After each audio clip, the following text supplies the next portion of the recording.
안녕하십니까 성도 여러분. 지난 한 주간 잘 지내셨습니까? 사랑합니다. 축복합니다. 날씨가 많이 춥습니다. 감기 걸리지 않도록 조심하시기 바랍니다. 오늘 우리가 함께 은혜 받을 말씀은 마태복음 2장 1절로 12절 말씀입니다. 제가 말씀을 봉독하겠습니다. 헤롯 왕 때에 예수께서 유대 베들레헴에서 나시매 동방으로부터 박사들이 예루살렘에 이르러 말하되 유대인의 왕으로 나시니가 어디 계시뇨? 우리가 동방에서 그의 별을 보고 그에게 경배하러 왔노라 하니 헤롯 왕과 온 예루살렘이 듣고 소동한지라. 왕이 모든 대제사장과 백성의 서기관들을 모아 그리스도가 어디서 나겠느냐 물으니 가로되 유대 베들레헴이오니 이는 선지자로 이렇게 기록된 바 또 유대 땅 베들레헴아 너는 유대 고을 중에 가장 작지 아니하도다. 내게서 한 다스리는 자가 나와서 내 백성 이스라엘의 목자가 되리라 하였음이니이다. 이에 헤롯이 가만히 박사들을 불러 별이 나타난 때를 자세히 묻고 베들레헴으로 보내며 이르되 가서 아기에 대하여 자세히 알아보고 찾거든 내게 고하여 나도 가서 그에게 경배하게 하라. 박사들이 왕의 말을 듣고 갈새 동방에서 보던 그 별이 문득 앞서 인도하여 가다가 아기 인 곳 위에 머물러 섰는지라. 저희가 별을 보고 가장 크게 기뻐하더라. 집에 들어가 아기와 그 모친 마리아에 함께 있는 것을 보고 엎드려 아기께 경배하고 보배합을 열어 황금과 유향과 모략을 예물로 드리니라. 꿈에 헤롯에게로 돌아가지 말라 지시하심을 받아 다른 길로 고국에 돌아가니라. 아멘. 바벨론, 동방 박사는 아마 바벨론에서 만약 그 당시에 페르시아죠. 그 페르시아 나라에서 온 사람들인 것 같습니다. 그 나라는 아주 천문학과 점성술이 발달되어 있습니다. 저들은 별을 보고서 그 별을 통해서 국가의 장래와 운명을 예견하는 그런 일들을 했습니다. 그래서 항상 별의 움직임에 대해서 굉장히 주의 깊게 관찰을 했습니다. 이들이 별을 관찰하던 중에 아주 특별한 별을 발견하게 됩니다. 이 별은 여느 별과는 전혀 다른 것이었습니다. 그들은 곧 이 별이 왕별이라고 하는 사실을 알게 됩니다. 그들은 이 별을 따라 이제 가기로 그렇게 결정을 하고 이 별을 쫓아가기 시작합니다. 이 별은 흘러 유대 나라에까지 오게 됐습니다. 자, 예루살렘까지 오게 된 이들은 사람들에게 묻습니다. 유대인의 왕으로 나시니가 어디 있느냐? 우리들은 그의 별을 보고 왕으로 나신 이를 경배하기 위해서 여기 왔노라고 얘기합니다. 이 말을 들은 사람들이 수근수근하기 시작합니다. 이 말이 왕의 귀에까지 들어갑니다. 그러자 소동이 났습니다. 헤롯 왕이 박사들을 불렀습니다. 아기를 낳는 것을 알게 되면 나도 그에게 가서 경배할 터이니 내게 알려달라. 이렇게 부탁을 합니다. 이 마침내 앞서가던 별이 베들레헴까지 이르렀습니다. 그리고 그곳에 머무릅니다. 별이 빛을 냅니다. 박사들은 금방 알아차렸습니다. 그들은 아기 예수가 탄생하신 곳을 찾아 들어갑니다. 그들은 아기에게 경배하고 엎드려 경배하고 보배합을 열어서 준비한 예물을 아기 예수께 드렸습니다. 그 예물은 황금과 유향과 모략이었습니다. 이 황금은 최고의 부를 상징하는 왕께 드리는 예물인 것입니다. 말하자면 이들은 아기 예수를 왕으로 인정하고 그리고 이 왕이신 아기 예수에게 최고의 예물을 드린 것입니다. 유향은 성전 제사에 쓰이는 향품입니다. 성전의 향단에는 유향을 피워서 하나님께 그 향을 올리게 되어 있습니다. 모략은 시체를 염할 때에 쓰이는 약품입니다. 썩지 말라고 방부제 역할을 하는 것입니다. 이것은 매우 고가품이어서 귀인들만 사용합니다. 이집트의 미라도 이 약품을 사용했습니다. 자, 이들이 드린 예물은 예수님에게 너무나도 합당한 예물인 것입니다. 첫째, 황금은 바로 예수님이 왕이신 것을 의미하는 것입니다. 예수님은 만왕의 왕이십니다. 만 백성을 통치하시는 왕입니다. 세계와 만물을 통치하십니다. 모든 것이, 모든 역사가 바로 왕이신 예수님의 통치 아래에서 모든 것이 변하고 움직여가는 것입니다. 둘째로 유향은 성전의 향입니다. 성전의 향은 기도를 의미합니다. 계시록 5장 8절에서 말씀합니다. 예수님은 성전의 기도가 되십니다. 예수님의 이름으로 기도하면 그 기도가 하늘로 올라갑니다. 하나님이 받으시는 것이죠. 예수님, 세상에 있는 모든 사람들이 기도합니다. 그러나 하늘로 올라가는 기도는 오직 예수님의 이름으로 기도해야 올라가는 것입니다. 바로 예수님이 유황이 되셨기 때문입니다. 또 셋째로 모략은 예수님의 죽으심을 의미합니다.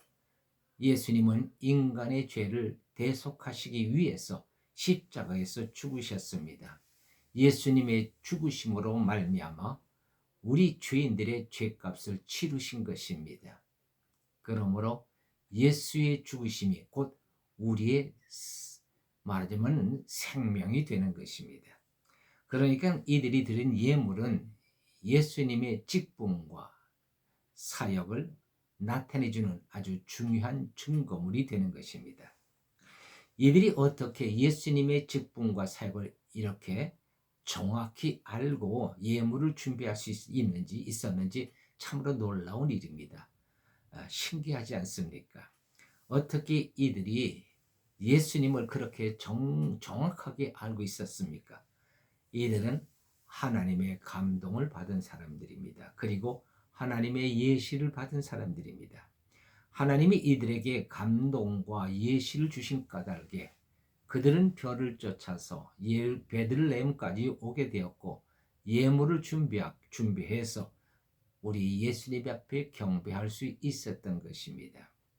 여러분, 우리가 살아가는 것은 바로 하나님의 감동과 하나님께서 가르쳐 주시는 깨달음을 통해서 우리가 하나님의 인도함을 받는 것입니다.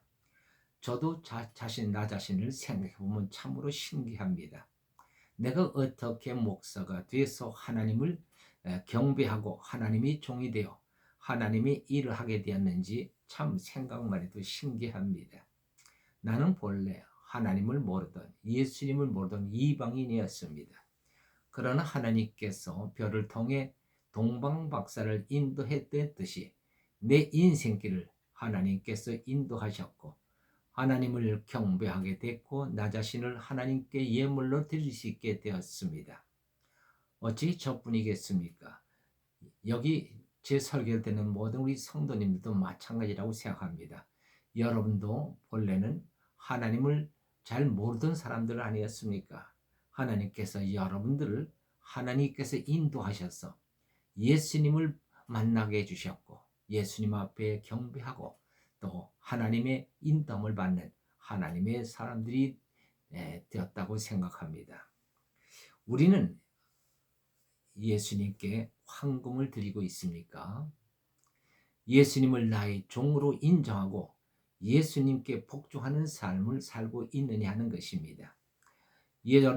우리들이 예수님을 왕으로 인정하고 예수님의 말씀을 복종하고 있다면 우리는 황금으로 우리 예수님 앞에 예물을 드리고 있는 것입니다. 또 우리는 유향을 드리고 있습니까? 하나님이 흠양하실 거룩한 향기가 무엇입니까? 기도의 삶입니다. 하늘에 올라가는 향이 끊어져서는 안 됩니다. 그래서 사도 바울은 우리에게 쉬지 말고 기도하라고 말씀하셨습니다. 숨이 끊어지면 안 되듯이 우리의 기도가 끊어져서는 안 된다는 것입니다. 그렇습니다. 여러분, 기도하는 삶, 바로 거기에 하나님의 영이 충만해집니다. 여러분, 기도가 끊어져 버리세요. 끊어져 버리면 어떻게 됩니까? 영의 사람이 육의 사람이 됩니다. 그래서 우리에게 쉬지 말고 기도하라고 말씀하신 줄로 압니다. 영의 사람으로 살아갈 수 있는 것은 바로 우리가 기도에 달려 있다는 사실을 알아야 합니다. 그 다음에 세 번째, 우리는 모략을 드리고 있습니까? 예수님은 우리 죄를 마치 자신의 죄인 양 대신 죄값을 치르셨습니다. 나는 다른 사람의 고통을 나의 고통으로 여기고 있습니까?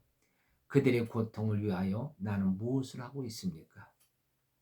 우리가 다른 사람의 고통을 함께 나누어지고 있다면 우리는 모략을 드리는 것입니다. 아기 예수께 예물을 드린 박사들에게 하나님께서 꿈을 주셨습니다. 그리고 말씀하십니다. 왔던 길로 가지 말고 다른 길로 가라고 하십니다. 그렇습니다. 예수님께 경배하는 사람들은 지금까지 살아왔던 길과는 다른 길을 가야 합니다. 여기서 다른 길은 무엇입니까? 이방인의 길에서 하나님을 경외하는 길로, 또 세상을 사랑하는 길에서 하나님을 사랑하는 길로, 죄인의 길에서 거룩한 길로, 낙심의 길에서 믿음의 길로, 슬픔의 길에서 영광의 길로 걸어가는 삶을 의미하는 것입니다. 다른 길입니다. 하나님이 가장 듣고 싶어하는 말이 무엇일까요? 예수님을 만나서 내 인생이 바뀌었습니다 하는 말입니다. 저는 목회하면서 많은 사람들을 경험했습니다. 대개 교회에 들어온 사람들 보면은 낙심과 실망과 좌절과 슬픔과 염려에 가득 찬 사람들이었습니다. 그런데 이들이 교회에 들어와 예수님을 경배하고 하나님을 경배할 때에 저들의 인생이 변한 것을 보았습니다. 낙심과 절망에 빠져있던 인생이 이제 소망의 인생으로 바뀌고, 그리고 슬픔과 염려 속에 살던 사람들이 기쁨과 그리고 감사의 삶을 사는 인생으로 바뀐 것을 보게 됩니다. 정말 달라진 인생입니다. 여러분, 우리가 하나님을 모를 때는요, 그저 죽음을 위해서 살아가는 삶이었습니다. 오직 우리의 목적은 죽음입니다. 그러나 이제 예수님을 만난 사람들은요, 죽음의 삶이 아니라 생명의 삶을 살게 되는 것입니다.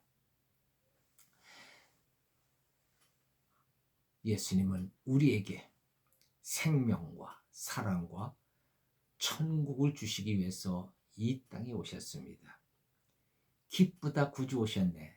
이 찬송처럼 우리에게 정말 참된 기쁨을 주시는 예수님, 이 예수님을 경배하고 예수님과 함께 더불어 살아가는 인생이 되십시오. 주님과 함께 가는 길은 기쁩니다. 감사와 사랑이 넘치는 삶이 되는 것입니다. 기도하십시다. 할렐루야. 하나님 아버지 감사합니다. 우리 예수님께서 이 세상에 나신 성탄절을 맞이해서 오늘 귀한 말씀을 저희들이 다시 한번 생각해 봤습니다.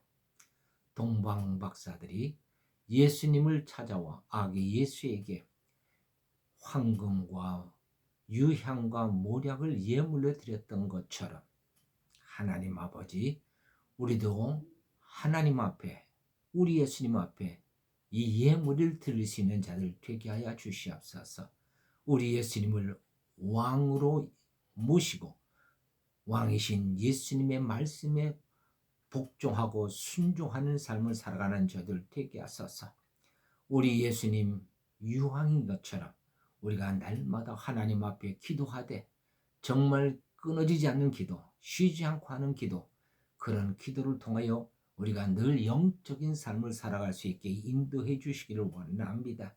뿐만 아니라 하나님, 예수님께서 우리를 위하여 십자가에서 죽으셨던 것처럼 우리도 정말 다른 사람들의 고통과 괴로움을 위해 하나님 아버지, 그들의 괴로움을 남의 것으로 여기지 않고 그들을 위해서 기도하고 그들과 함께 그 슬픔과 괴로움을 나눌 수 있는 그와 같은 삶이 되도록 인도해 주시옵소서. 우리 안에 하나님의 영이 충만한 줄로 믿습니다. 하나님의 사랑과 은혜가 넘칠 줄 믿습니다. 늘 기쁨을 주시게 오신 예수와 함께 항상 기뻐하고 쉬지 않고 기도하고 범사에 감사하는 삶을 살아가는 저희들 되게 인도해 주시옵소서. 감사하고 우리 주 예수 그리스도의 이름으로 기도하옵나이다. 아멘.